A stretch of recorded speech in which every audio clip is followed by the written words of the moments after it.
নমস্কার। সৎকথায় প্রতিদিনের প্রার্থনার ধারাবাহিক অনুধ্যানের আজ ৩২৬তম দিনের অনুধ্যান প্রাণারাম ইউটিউব চ্যানেলের মাধ্যমে সম্প্রচারিত হচ্ছে এই অনুষ্ঠান। এবং এই অনুষ্ঠানে আমরা আধ্যাত্ম চর্চা, মহনীষীদের জীবন চর্চা এবং প্রাচীন সন্ন্যাসীদের জীবন চর্চার মধ্যে দিয়ে একটি জীবন দর্শনকে উপলব্ধি করার চেষ্টা এবং নিজের জীবনে সেটিকে পালন করার চেষ্টাই বিগত দিনগুলিতে করে যাচ্ছি। আজকে আমরা স্বামী বিবেকানন্দের চিন্তায় গ্রামোন্নয়ন নিয়ে একটু আলোচনা করব, স্মরণ মনন করব। আমরা সকলেই জানি যে বিবেকানন্দ শাশ্বত, সনাতন এবং সপ্তর্ষির, অখণ্ডের সেই ঋষির ঘর থেকে তার এই পৃথিবীতে বা মর্তে অবতরণ। এই স্বামী বিবেকানন্দ সম্পর্কে, নরেন্দ্রনাথ দত্ত সম্পর্কে ঠাকুর শ্রী রামকৃষ্ণদেব বলেছিলেন যে নরেন শিক্ষে দেবে যখন ঘুরে বাইরে হাঁক দেবে, এবং সেই শিক্ষা শিবজ্ঞানী জীবসেবা। এবং স্বামী বিবেকানন্দ স্বয়ং এই ভারতবর্ষ পরিভ্রমণ করে স্বয়ং ভারতময় হয়েছিলেন। বলা হয় তিনটি প্রভাব স্বামী বিবেকানন্দের জীবনকে যেন বিন্যস্ত করেছিল, স্বামী বিবেকানন্দের জীবন দর্শনকে একটা অন্য খাতে, একটা অন্য গতিতে প্রবাহিত করতে সাহায্য করেছিল। এক মাতা ভুবনেশ্বরী দেবীর জীবন দর্শন, এক গুরু শ্রী রামকৃষ্ণের জীবন দর্শন এবং ভারতবর্ষের পরিভ্রমণ। অর্থাৎ তিনি শাস্ত্র পড়েছিলেন, সেই শাস্ত্র দেখেছেন গুরুর জীবনে এবং সেই শাস্ত্রের উপলব্ধিতা করার জন্য ভারতবর্ষকে আরও গভীরভাবে দেখেছেন। রবীন্দ্রনাথ সুন্দর করে বলেছিলেন রোমারোলাকে যে যদি তুমি ভারতবর্ষকে জানতে চাও তাহলে বিবেকানন্দকে পড়ো, কারণ বিবেকানন্দের মধ্যে সব কিছুই ইতিবাচক। এবং এই বিবেকানন্দ আমাদের বারবার বলে দিয়েছেন যে যে ধর্ম বিধবার চোখের জল মোছাতে পারে না, যে ধর্ম নিরন্নকে অন্ন দিতে পারে না, যে ধর্ম নিরাশ্রয়কে আশ্রয় দিতে পারে না, আমি সেই ধর্ম মানি না। স্বামীজি বারবার বলছেন আমি সে ধর্মে বা সে ঈশ্বরে বিশ্বাস করি না। মতবাদ যত উচ্চ হোক, যত সুবিন্যস্ত দার্শনিক তত্ত্বই উহাতে থাকুক, যতক্ষণ উহা মত বা পুস্তকেই আবদ্ধ ততক্ষণ উহাকে আমি ধর্ম নাম দিই না। তোমরা কি মানুষকে ভালোবাসো? ঈশ্বরের অন্বেষণে কোথায় যাচ্ছ? দরিদ্র, দুঃখী, দুর্বল সকলেই কি তোমার ঈশ্বর নয়? এই যে দরিদ্র, দুঃখী, দুর্বলের কথা এই মনটা দিয়ে যেভাবে ভেবেছিলেন এদের কথা, সেটি আর অন্য কেউ এই ভারতবর্ষ কেন পৃথিবীর ধর্মের ইতিহাসে ভাবেননি। এবং সেই জন্য তিনি বারবার বলছেন প্রিয় বৎস আলাসিঙ্গা, আমি ঈশ্বরকে বিশ্বাস করি, মানুষকে বিশ্বাস করি, দুঃখী দরিদ্রকে সাহায্য করা, পরের সেবার জন্যে নরকে যাইতে প্রস্তুত হওয়া। স্বামী বিবেকানন্দের জীবন দর্শনের কথা, পরের সেবার জন্যে নরকে যাইতে প্রস্তুত হওয়া আমি খুব বড় কাজ বলিয়া বিশ্বাস করি। অর্থাৎ বিবেকানন্দের দর্শন পরের জন্য কাজ করে, পরের জন্য সেবা করে নরকবাস, এটি বারবার, সেটিকে স্বামীজি বারবার বলছেন। এবং সেই জন্য নিবেদিতা স্বয়ং বলছেন যে তিনি নিজেই হয়ে উঠেছিলেন ভারতবর্ষ, রক্ত মাংসে গড়া ভারতবর্ষ। এবং স্বামীজি জানতেন যে আমাদের এই দেশের জনসাধারণকে অবহেলা করাই হচ্ছে একটি জাতীয় দুর্বলতা এবং মহাপাপ। সেই জন্য রাজনৈতিক আন্দোলন বা অন্য অভিজাত ব্যক্তিরা যেভাবে যত্ন নেন, যাই করা হোক না কেন, আসল যদি মানুষগুলোকে এবং সেই দরিদ্র নিম্ন শ্রেণীগুলোকে লেভেলিং ডাউন নয়, লেভেলিং আপ, স্বামী বিবেকানন্দের জীবন দর্শন শিক্ষার মাধ্যমে সমাজের মধ্যে যে এই বৈষম্য সেটিকে দূর করার কথা স্বামীজি বারবার বলেছিলেন। মানবপ্রেমিক এই সন্ন্যাসী মানুষের সার্বিক কল্যাণের জন্য ধর্ম এবং বিজ্ঞানকে উভয়ভাবে গ্রহণ করার জন্য তিনি আহ্বান জানিয়েছিলেন। এবং 1897 সালের 11 জুলাই তিনি আলমোড়া থেকে একটি সুন্দর চিঠি স্বামী শুদ্ধানন্দজিকে লিখছেন, জনসাধারণকে যদি আত্মনির্ভরশীল হতে শেখানো না যায় তবে জগতের সমগ্র ঐশ্বর্য ভারতের একটা ক্ষুদ্র গ্রামের পক্ষেও পর্যাপ্ত সাহায্য হবে না। আমাদের কাজ হওয়া উচিত প্রধানত শিক্ষাদান, চরিত্র এবং বুদ্ধিবৃত্তির উৎকর্ষ সাধনের জন্য শিক্ষা বিস্তার। অর্থাৎ স্বামীজি দুটো জিনিস চাইছেন, চরিত্র এবং বুদ্ধিবৃত্তির উৎকর্ষ।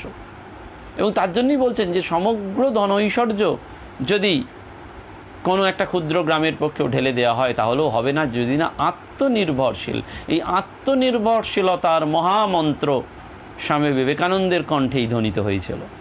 এবং সেই জন্য এই আত্মনির্ভরশীলতার জন্য স্বামীজি বারবার আত্মনির্ভরশীল মানুষ তৈরি করতে চেয়েছিলেন। সেই জন্য আদর্শ গ্রাম গড়ে তোলার জন্য স্বামীজি প্রথম চেয়েছিলেন আত্মনির্ভরশীল মানুষ। শিক্ষার মাধ্যমে আত্মবিশ্বাসী আত্মনির্ভরশীল মানুষ, যারা দরিদ্রদের পরিশ্রমের অর্থে শিক্ষিত হয়ে বিলাসিতার মধ্যে জীবনযাপন করে, স্বামীজি তাদের বিশ্বাসঘাতক বলেছেন।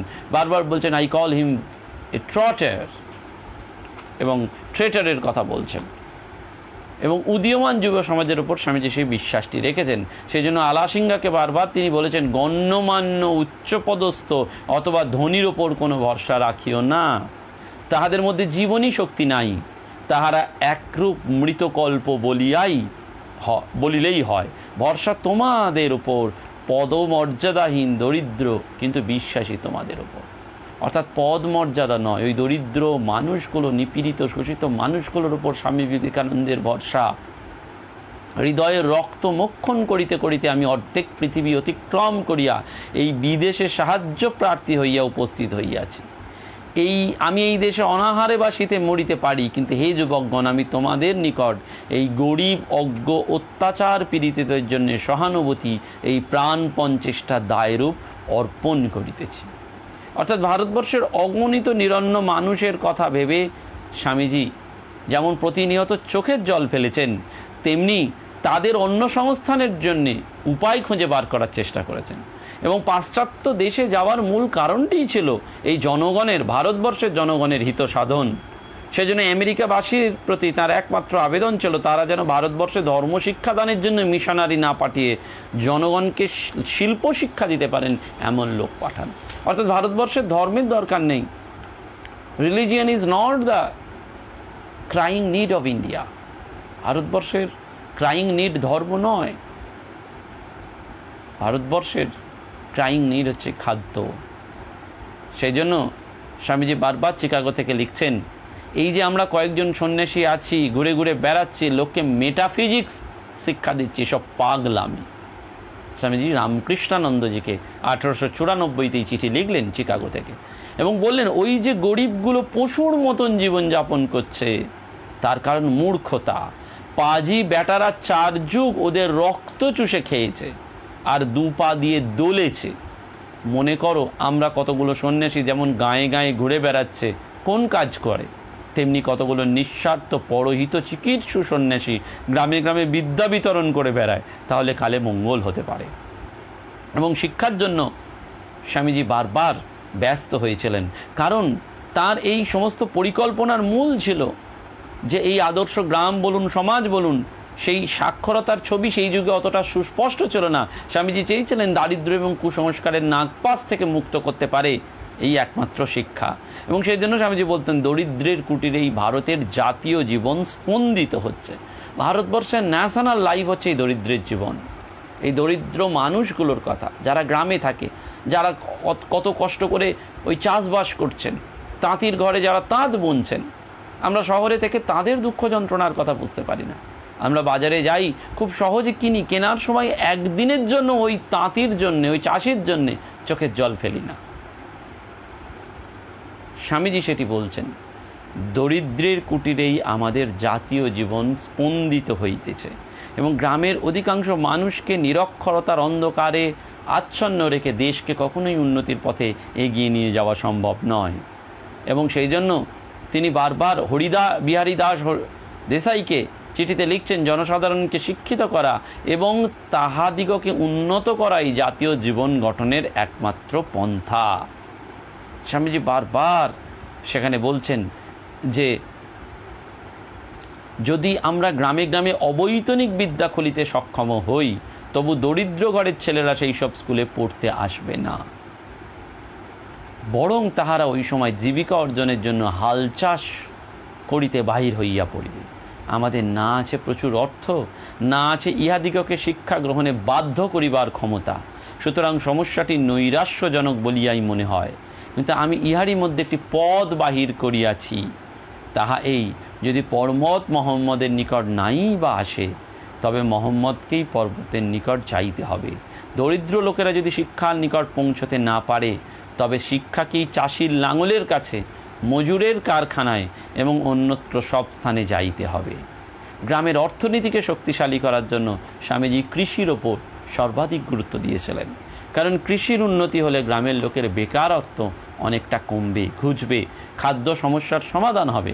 সেই জন্য স্বামীজি বলছেন, যদি ভারতকে বাঁচাতে এবং উন্নতি করতে হয়, তবে পৃথিবীর মহান জাতিসমূহের মধ্যে ভারতীয় জাতিকে স্থান লাভ করতে হয়, তাহলে প্রথমেই খাদ্য সমস্যার সমাধান করতে হবে।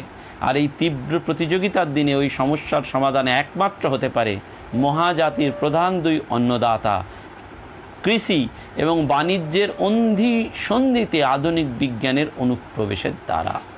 তিনি বলছেন, লেখাপড়া জানা লোক পল্লীগ্রামে বাস করলে আর চাষবাসটা বিজ্ঞানের সাহায্যে করলে উৎপাদন বেশি হয়, চাষাদের চোখ খুলে যায়, তাদেরও একটু আধটু বুদ্ধি খোলে, লেখাপড়া করতে ইচ্ছা হয়, আর যেটা আমাদের সর্বাপেক্ষা দেশে বেশি আবশ্যক তাও হয়। দেশের প্রতিটি অঞ্চলে কৃষি গবেষণা কেন্দ্রের কথা স্বামীজি বারবার ভেবেছেন এবং সেই জন্য বলছেন, তার মতে মধ্যস্বত্বভোগীদের হাত থেকে জমির মালিকানা প্রকৃত কৃষকের হাতে তুলে দিলে কৃষকরা উৎসাহিত হবে। কৃষকদের উদ্দেশ্যে স্বামীজি বলছেন, একবার চোখ খুলে দেখো, স্বর্ণপ্রসূ ভারতভূমিতে অন্যের জন্য কি হাহাকারটা উঠেছে। তোদের ওই শিক্ষায় সে অভাব পূর্ণ হবে কি? কখনো নয়। পাশ্চাত্য বিজ্ঞান সহায়ে মাটি খুঁড়তে লেগে যা, অন্যের সংস্থান কর, চাকরি গুকরি করে নয়, নিজের চেষ্টায় পাশ্চাত্য বিজ্ঞান সহায়ে নিত্য নতুন পন্থা আবিষ্কার করে। ওই জন্যে স্বামীজি বারবার কৃষির ডেভেলপমেন্ট, গ্রামোন্নয়ন, গ্রামটিকে বাঁচাতে গেলে ভারতবর্ষের এই চাষবাস, কৃষিকে স্বামীজি বারবার সগৌরবে সার্টিফিকেট দিচ্ছেন। এবং আমেরিকায় থাকাকালীন তিনি সেই দেশের অনেক কৃষকের সংস্পর্শে এসেছেন এবং তাদের সঙ্গে কৃষি বিষয়ক আলোচনা করেছেন। স্বামীজির দৃষ্টিতে ছিল কৃষিকাজ একটি মহৎ জীবিকা। তিনি বলছেন, শাস্ত্র পড়ে দেখো, জনক ঋষি এক হাতে লাঙল দিচ্ছেন আর এক হাতে বেদ অধ্যয়ন করছেন। আমাদের দেশের ঋষিরা সকলেই ওই কাজ করেছেন। আবার আজকাল দেখো, আমেরিকা চাষবাস করেই এত বড় হয়েছে। নেহাত চাষারে বুদ্ধিতে চাষ নয়, বুদ্ধিমানের বুদ্ধিতে চাষ করতে হবে। ক্যালিফোর্নিয়া থেকে অখণ্ডানন্দ মহারাজকে লিখছেন স্বামী বিবেকানন্দ, আমাদের মিশন হচ্ছে অনাথ, দরিদ্র, মূর্খ চাষাভুষার জন্য আগে তাদের জন্যে করে যদি সময় থাকে তো ভদ্রলোকের জন্য। অর্থাৎ এই ভদ্রলোকের জন্য স্বামীজি এত কনসার্ন নন। স্বামীজির মূল হইদ্যা ভারতবর্ষের জাতীয় জীবন ওই দরিদ্রের কুটিরে, তাদের জন্য, এবং তাদের জন্যে করার পর যদি সময় থাকে তাহলে ভদ্রলোকের জন্য। এবং সেই জন্য এই দেশের জনগণের দারিদ্র্য দূরীকরণের জন্য তিনি শিক্ষাকে বারবার বেছে নিয়েছেন। এবং পুরোহিত শক্তি এবং পরাধীনতা যে এই শক্তিকে দিন দিন বা শতাব্দীর পর শতাব্দী নিষ্পেষিত করে রেখেছে, স্বামীজি সেটা বুঝেছেন। সেই জন্য স্বামীজি বারবার বলেছিলেন, তাদেরকে ভালো ভালো ভাব দিতে হবে, তাদের চক্ষু খুলিয়া দিতে হইবে, যাহাতে তাহারা জানিতে পারে জগতের কোথায় কি হচ্ছে। অর্থাৎ অ্যাওয়ারনেস। শ্রী মাও বলছেন, যখন যেখান দিয়ে যাবে তার চাষবাস, তার চারিপাশের দিকটায় তাকানো চাই। অর্থাৎ ধর্মের একটা প্র্যাকটিক্যাল রূপ এরা দেওয়ার চেষ্টা করেছেন, বাস্তববাদী বিজ্ঞানসম্মত ধর্ম। সেই জন্য স্বামীজির যে বেদান্ত ধর্ম, সেটা সায়েন্টিফিক, মোস্ট র্যাশনালিস্টিক। স্বামীজির এইটি বারবার বলেছেন যে কোথায় কি হচ্ছে। বলছেন, তাহলে কি হবে? তারা নিজেদের উদ্ধার নিজেরাই সাধন করবে। প্রত্যেক জাতি, প্রত্যেক নরনারী নিজের উদ্ধার নিজেই সাধন করিয়া থাকে। আমাদের দেশে সহস্র সহস্র দৃঢ়চিত্ত নিঃস্বার্থ সন্ন্যাসী আছেন, তাহারা এখন গ্রামে গ্রামে যাইয়া লোককে ধর্ম শিখাইতেছেন। যদি তাহাদের মধ্যে কতকগুলিকে সাংসারিক প্রয়োজনীয় বিদ্যাসমূহের শিক্ষক রূপে সংগঠন করা যায়, তবে তাঁরা যেমন এখন এক স্থান থেকে অপর স্থানে লোকের দাঁড়ে দাঁড়ে গিয়ে ধর্মশিক্ষা বেড়াইতেছেন, তাহার সঙ্গে সঙ্গে লৌকিক বিদ্যাও শেখাইবেন। এবং সেই জন্য স্বামীজি চাইছেন ক্যামেরা, গ্লোব এবং ম্যাপ নিয়ে তারা সেখানে গেলেন। অর্থাৎ বিভিন্ন দেশে কি হচ্ছে সেই জ্যোতিষ ভূগোলের তত্ত্বের সাহায্যে গল্পচ্ছলে দেশের মানুষকে এই সন্ন্যাসীরা ধর্মশিক্ষার পাশাপাশি লৌকিক শিক্ষা।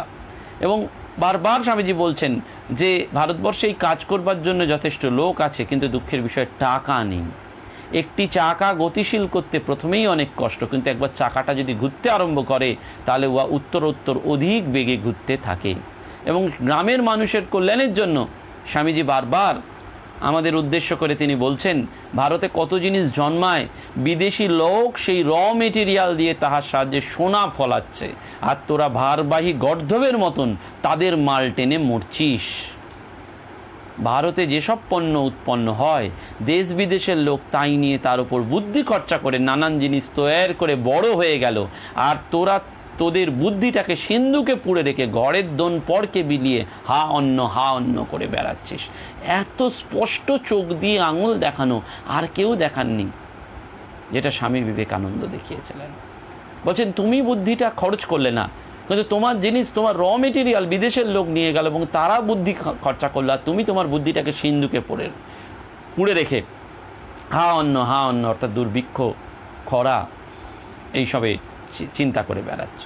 তিনি আরও বলছেন, একটা ছুঁচ গড়বার ক্ষমতা নেই, তোরা আবার ইংরেজদের দোষগুণ করতে যাস, বিচার করতে যাস, অর্থাৎ ক্রিটিসাইজ আহাম্ম, ওদের পায়ে ধরে জীবন সংগ্রাম উপযোগী বিদ্যা, শিল্প বিজ্ঞান, কর্মৎপরতাটা শিখবে।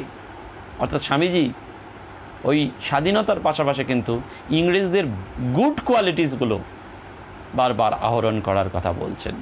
এবং দেশের কুটির শিল্পকে স্বামীজি কখনোই অবহেলা করেননি। তার কথায় নূতন অবশ্য শিখতে হবে, করতে হবে, তা বলে কি পুরনোগুলো জলে ভাসিয়ে দিতে হবে নাকি? পাশ্চাত্য দেশগুলো ভ্রমণ করে তিনি বুঝতে পেরেছিলেন দেশের প্রকৃত উন্নতির জন্য কৃষি এবং শিল্প উভয়ই গুরুত্বপূর্ণ।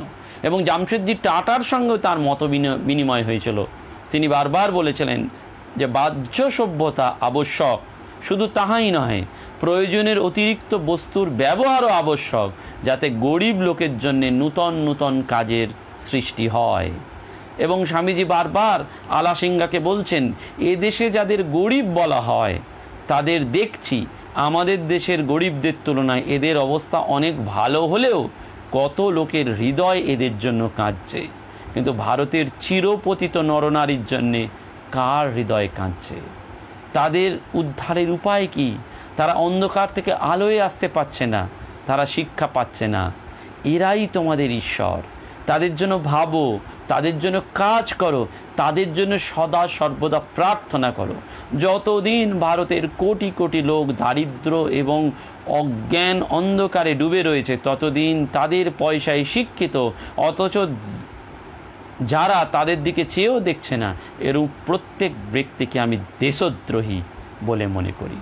এবং নারী জাতির ভূমিকাও এক্ষেত্রে গুরুত্বপূর্ণ এই গ্রামের উন্নতিতে। স্বামীজি বারবার বলছেন যে মেয়েদেরও পুরুষের মতন সমান অংশ নিতে হবে এই সার্বিক উন্নয়নে। তার স্পষ্ট অভিমত, তোমাদের মেয়েদের উন্নতি করিতে পারো তবে আশা আছে, নতুবা পশু জন্ম ঘুচবে না। মেয়েরা এমন কিছু শিখুক যাতে প্রয়োজন হলে তারা তাদের জীবিকা নির্বাহ করতে পারে। মেয়েদের পাঠ্যবস্তু বা বিষয়ের মধ্যে ধর্ম, শিল্প, বিজ্ঞান, ঘরকন্যা, রন্ধন, সেলাই সবগুলোকে। এবং নারী জাতি সম্পর্কে স্বামীজি বারবার বলছেন, নারীদের সম্পর্কে আমাদের হস্তক্ষেপ অধিকার শুধু তাহাদিগকে শিক্ষা দেয়া পর্যন্ত। তাদের এমন যোগ্যতা সম্পন্ন করে দিতে হবে যে তারাই তাদের সমস্যার সমাধান করবে। গ্রামের মানুষের বাসস্থান, পরিষ্কার পরিচ্ছন্নতা এবং চিকিৎসার ব্যাপারেও স্বামীজি ছিলেন সদা সচেতন। তিনি সুচিন্তিত পরামর্শ দিচ্ছেন, গরিব দুঃখীদের জন্য ওয়েল ভেন্টিলেটেড ছোট ছোট ঘর তৈরি করতে হবে। এক এক ঘরে তাদের 2জন কি 3জন মাত্র থাকবে। তাদের ভালো বিছানা, পরিষ্কার কাপড় চোপড় সব দিতে হবে। তাদের জন্য একজন ডাক্তার থাকবেন, সপ্তাহে 1বার কি 2বার সুবিধা মতো তিনি তাদের দেখে যাবেন। গ্রামের এই দুস্থ মানুষের জন্য তার যে পরিকল্পনা কত দূরদর্শী সম্পন্ন ছিল, সেটি আমরা সত্যিই ভাবলে অবাক হয়ে যাই। এবং দেশের গরিব মানুষ যত উপকৃত হবে তত যে দেশ এগিয়ে যাবে, সে ব্যাপারে তিনি ছিলেন সচেষ্ট। তাই তিনি বারবার বলছেন, আমরণ কাজ করে যাও, আমি তোমাদের সঙ্গে রয়েছি, আর আমার শরীর চলে গেলেও আমার শক্তি আপনাদের সঙ্গে কাজ করবে। এবং চারিত্রিক উন্নতির ওপরও এই সমাজের উন্নতি স্বামীজি বারবার চেয়েছিলেন। সেজন্য স্বামীজি বারবার বলছেন সামাজিক এবং রাজনৈতিক সর্ববিধ বিষয়ের সফলতার মূল ভিত্তি হচ্ছে মানুষের সততা। যদি মানুষ সৎ না হয় তাহলে সেটি সামাজিক বা রাজনৈতিক কোনো ক্ষেত্রেই হবে না। বলছেন পার্লামেন্ট কর্তৃক বিধিবদ্ধ কোনো আইন দ্বারা কোনো জাতি উন্নত বা ভালো হয় না। সেই জাতির অন্তর্গত লোকগুলি উন্নত ও ভালো হইলেই জাতির ভালো হইয়া থাকে। পারস্পরিক হিংসা বিবাদ থেকে, পরশ্রীকাতরতা থেকে গ্রামের মানুষকে যে সর্বদা পেছনে টেনে নিয়ে যায় সেটিও স্বামীজি বোঝাচ্ছেন। এবং সেই জন্য তিনি বারবার বলছেন কপট, হিংসুক, দাস ভাবাপন্ন কাপুরুষ তারা কখনো কিছু করতে পারে না। ঈর্ষাই আমাদের দাসসুলভ জাতীয় চরিত্রের কলঙ্ক স্বরূপ। তিনি আরও বলছেন ভারতবর্ষে 3 জন লোকও 5 মিনিট কাল একসঙ্গে মিলিয়া মিশিয়া কাজ করিতে পারে না। প্রত্যেকেই ক্ষমতার জন্যে কলহ শুরু করে, ফলে সমগ্র প্রতিষ্ঠানটি দুরবস্থায় পতিত হয়। নাম, যশ বা অন্য কোনো তুচ্ছ জিনিসের প্রতি আমরা যেন প্রলুব্ধ না হই, তাই ছিল স্বামীজির দেশবাসীর প্রতি আহ্বান, আবেদন। এবং তিনি বারবার বলছেন যে অস্পৃশ্যতা এবং ন্যায্য অধিকার পেলেই গ্রামের মানুষ ধীরে ধীরে দাঁড়াবে। সেজন্য তিনি বারবার বলছেন যে অন্যান্য দেশের তুলনায় আমাদের দেশের জনসাধারণ দেবতার স্বরূপ। ভারতই একমাত্র দেশ যেখানে দারিদ্র পাপ বলিয়া গণ্য নহে। নিম্নবর্গের ভারতবাসীদেরও শরীর দেখতে সুন্দর, তাহাদের মনের কমনীয়তাও যথেষ্ট, কিন্তু অভিজাত আমরা তাহাদিগকে ক্রমাগত ঘৃণা করিয়া আসার দরুণই তাদের আত্মবিশ্বাস হারিয়েছে। সেই জন্য স্বামীজি সোশ্যাল জাস্টিসের কথা বলছেন। তার মতে যেদিন এই দেশের দীনতম মানুষটিও অনুভব করবেন যে সেও একজন সমাজের অবিচ্ছেদ্য অংশ এবং সকলের মতন তারও একটি সমাজে সমান অধিকার আছে, সেই দিনই ভারতবর্ষের প্রকৃত কল্যাণ হবে। এবং ভারতবর্ষের বুকে স্বামীজি প্রথম নিজেকে সমাজতন্ত্রী, সোশ্যালিস্ট হিসাবে ঘোষণা করেছেন। তবে নেই মামার চেয়ে কানা মামা ভালো, এই হিসাবে। এবং তিনি বারবার বলছেন এই ভারতবাসী, এরাই যারা শ্রমজীবী, তারাই হচ্ছেন ভারতবর্ষের জাতের মেরুদণ্ড। এবং সেই জন্যে বলছেন এই জনসাধারণের ভিতর বিদ্যার উন্মেষ যাতে হয় তার জন্যে তোরা লেগে যা, এদেরকে বুঝিয়ে বলগে যে তোমরা আমাদের ভাই, শরীরের একাঙ্গ, আমরা তোমাদের ভালোবাসি, ঘৃণা করি না। এরা যখন জাগবে, আর একদিন জাগবে নিশ্চয়ই, তখন তারাও তোদের কৃত উপকার বিস্মৃত হবে না, তোদের নিকট কৃতজ্ঞ হয়ে থাকবে। অর্থাৎ স্বামীজির চিন্তার মূল কেন্দ্রে ছিলেন এই মানুষ, সে স্বদেশেরই হোক, দেশেরই হোক, শহরেরই হোক এবং গ্রামেরই হোক। সেজন্য গ্রামোন্নয়ন চিন্তার সাথে সাথে স্বামীজি বৃহত্তর দেশ গঠনের কথা বারবার ভেবেছেন। কারণ তিনি বিশ্বাস করতেন দেহের প্রতিটি অঙ্গে সমান রক্ত সঞ্চারিত হলে যেমন দেহ সুস্থ থাকে, তেমনি গ্রামের উন্নতি যদি না হয় তাহলে দেশও যথার্থ প্রগতির পথে এগিয়ে যাবে না। এবং গ্রামকে কেন্দ্র করেই ভারতবর্ষ বেঁচে আছে। তাই গ্রামের সার্বিক কল্যাণ ছিল স্বামীজির ধ্যান, জ্ঞান এবং সাধনা। এবং স্বামীজির স্বপ্নের গ্রাম আজও পিছিয়ে। সেই জন্য স্বামীজি বারবার বলতেন, আহা দেশে গরিব দুঃখীর জন্য কেউ ভাবে না রে। যারা জাতির মেরুদণ্ড, যাদের পরিশ্রমে অন্ন জন্মাচ্ছে, তাদের সুখ দুঃখে সান্ত্বনা দেয় দেশে এমন কেউ নেই রে। আমরা এদের অন্ন বস্ত্রের সুবিধা যদি না করতে পারলুম তবে আর কি হলো। সর্বাঙ্গে রক্ত সঞ্চার না হলে কোনো দেশ কোনো কালে কোথাও উঠেছে দেখেছিস? ওই দেহ নিয়ে কোনো বড় কাজ আর হবে না, এ নিশ্চয়ই জানবি। অর্থাৎ একটা অঙ্গ পড়ে গেলে যেমন ওই দেহ নিয়ে কাজ হয় না, সেটি স্বামীজি বলছেন। এবং সেই জন্য শুধু ভারতবর্ষ নয়, সমগ্র বিশ্বের কল্যাণ নির্ভর করছে এই স্বামী বিবেকানন্দের প্রদর্শিত পথ। এবং সেই জন্য স্বামীজি বারবার আমাদেরকে এই সম্মিলন এবং সংমিশ্রণের মন্ত্রটি যেন দিয়ে যাচ্ছেন। এবং সেই সত্যের কথা যে সত্যমেব জয়তে নানৃতং, আর কিচ্ছু নয়। বহুজন হিতায় বহুজন সুখায় যে সন্ন্যাসী সংঘ তিনি প্রতিষ্ঠা করেছিলেন, সেটি শুধুমাত্র ধর্মের ওই ঘণ্টা নাড়া নয়, রিচুয়ালিস্টিক রিলিজিয়ান নয়, ব্যক্তিগত ট্রান্সফরমেশন শুধু নয়, একটি সমগ্র দেশকে, জাতিকে এগিয়ে নিয়ে যাওয়ার জন্য স্বামীজির চিন্তা। সেজন্য স্বামীজির গ্রামোন্নয়নের চিন্তাও আমাদের সৎ কথায় প্রতিদিনের প্রার্থনা ভাবতে হয়। ওই যে স্বামীজি বলছেন যে ওই গরিব মানুষগুলোর জন্য প্রার্থনা। যখন সমাজে বড় বড় দুর্ভিক্ষ হয়, অনাহার হয়, মহামারী হয়, তখন আমরা শহরে থাকি, কত সুযোগ সুবিধা পাই, একবারও ওই গ্রামের মানুষগুলোর জন্য চোখের জল ফেলি না যে তারা কোথায় এই সুযোগ সুবিধা পাবেন। কত প্রত্যন্ত গ্রাম রয়েছে যেটা আমরা অকল্পনীয়, ভাবতেও পারি না। সেখানে হয়তো একটু যোগাযোগ ব্যবস্থা নেই, রাত্রে ইমার্জেন্সি রোগীকে নিয়ে যাওয়ার মতন পরিষেবাটুকু নেই, ওই ভ্যান পথে তাদের টেনে নিয়ে যেতে হয়। কিন্তু এদের দিকে আমরা তাকাই না, আর আমরা এই শহরে শীততাপ নিয়ন্ত্রিত ঘরে বসে ধর্ম ধর্ম করি, ঈশ্বর ঈশ্বর করি, ভগবান ভগবান করি। স্বামীজির আদর্শে যদি সত্যি সত্যি বিশ্বাস করি, তাহলে এদের জন্য ছুটে যাব, এদের জন্য চোখের জল ফেলবো, এদের জন্য জীবনে কিছু করব। এইটুকু প্রার্থনা নিয়ে আজকে বিরতি। সকলে ভালো থাকবেন। নমস্কার, ধন্যবাদ।